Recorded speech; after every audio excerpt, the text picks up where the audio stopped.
Hi everyone and welcome. Today we're diving into a really big question that anyone involved in education right now. How do we build digital courses that actually make a difference? Ones that tackle the huge messy challenges we're all facing. To get there, we first have to ask and rethink the kind of problems that we're having. Everything really hinges on this one question because let's be real, the most critical issues out there, things like climate change or deep social inequality, they don't have a simple answer. So before we can design anything effective, we've got to wrap our heads around the kind of problems we are up against. This right here is our essential starting point. So there's a term for this, and honestly, it's a great one: wicked problems. They aren't your typical puzzle you can solve neatly.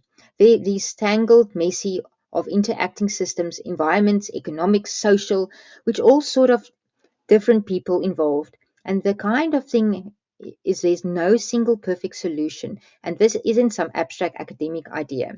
We're talking about the biggest challenge of our time: climate change, food insecurity, how we get our energy. Every simple one of these wicked problems, they are massive.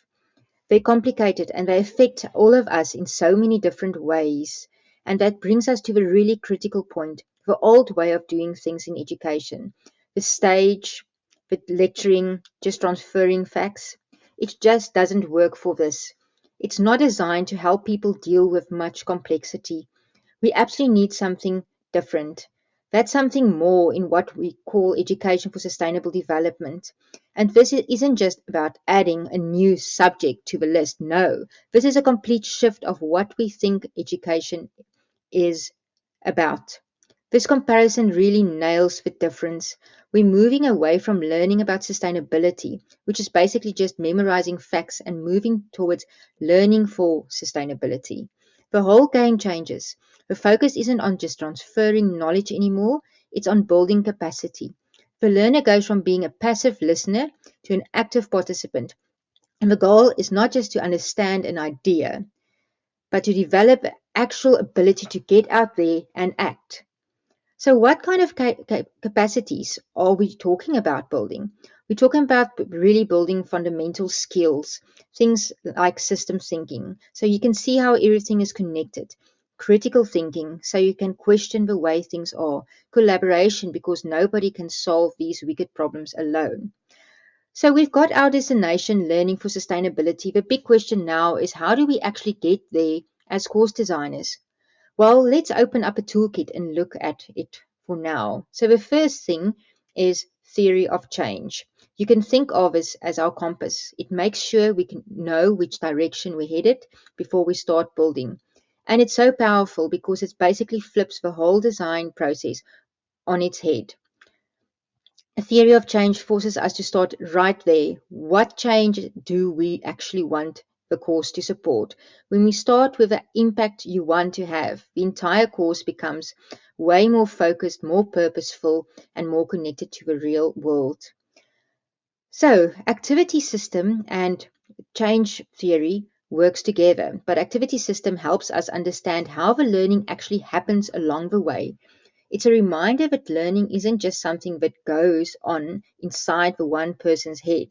It's social. It happens when people come together, use shared tools, and work on something together.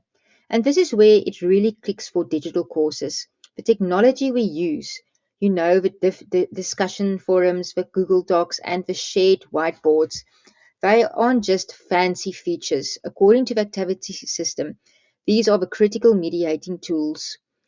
This brings us to our final tool, which is a super practical model for how to structure the online space where we're trying to create. It's called Community of Inquiry. This framework is so useful because it breaks it down into core elements. First, you have a cognitive presence. That's what actual work is grappling with ideas and building understanding together. Then you have a social presence. That's the who. This is all about creating an environment where people feel like they can be themselves, feel safe and trust each other, and teaching. And finally, the teaching presence. And that's how the intentional design and the facilitation that makes the other two possible. When that happens, your digital space completely transforms. It stops being just a place to download files and becomes this living, breathing environment that builds for deep, meaningful engagement. So when we put all of these pieces together, understanding wicked problems, aiming for learning for sustainability, and using these design frameworks as a really clear blueprint for a truly transformative course start to take place. So, this gives us a fantastic checklist for when we're designing our own courses. Just ask yourself, does my design support real collaboration?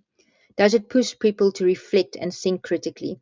Is it connected to actual real world challenges? And maybe most importantly, is it helping people build knowledge together instead of just consuming it on their own? Because ultimately, when we follow this blueprint, we don't just create a course, we create a community. We build a space where people can truly engage with tough ideas, with each other, and with complex world we all share. And so that leaves us with a final question to guide all of our work. Is it not about what content we can push out to people? It's about what processes we can design. How can we empower learners to work together, to understand, and most importantly, to respond to the challenges that matter right where they are in our environment? Answering that question, that is our real mission for course design today. Thank you for joining us today. And this has been a wonderful session for us. And this is Wilma van Staden signing off.